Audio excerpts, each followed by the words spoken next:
আলাইকুম ওরহমতুল্লাহি ওবরাকাতুহ। সম্মানিত দিনী ভাই বোনেরা, আপনাদের সকলকে আজকের এই ভিডিওতে স্বাগত জানাচ্ছি।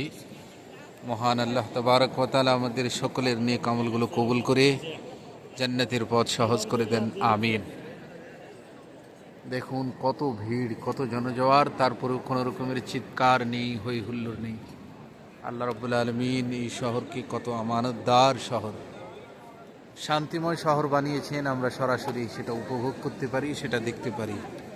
বর্তমান যুগে, বর্তমান জামানায় কোনো জায়গায় যদি কিছু লোক জমা হয়ে যায় তাহলে কত বিভিন্ন ধরনের বিশৃঙ্খলা দেখা যায়, কিন্তু আলহামদুলিল্লাহ আল্লাহ রাব্বুল আলামিন এই শহরকে এত আমানতদার শহর, শান্তিময় শহর করেছেন যে লক্ষ লক্ষ লোক একই জায়গায় প্রতিদিন, প্রতি মুহূর্তে, প্রতি সময় জমা হচ্ছে।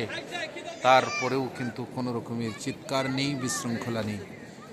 আর এটাকে কেন্দ্র করেও একথা অবশ্যই বোঝা যেতে পারে যে একজন আছেন, তিনি হচ্ছেন আল্লাহ।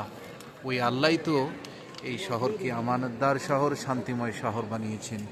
এই জন্যই আল্লাহ রাব্বুল আলামিনের উপরে বিশ্বাস করে এই রমজান মাসে বেশি বেশি করে আমাদেরকে দোয়া করা উচিত। আল্লাহ যেন আমাদেরকে ক্ষমা করে দেন, আমাদেরকে ওই সমস্ত ব্যক্তিদের মধ্যে অন্তর্ভুক্ত করেন যাদেরকে আল্লাহ রাব্বুল আলামিন এই মাসে জাহান্নাম থেকে মুক্ত করে দেন, আমিন। তাকাব্বাল ইয়া রাব্বাল আলামিন।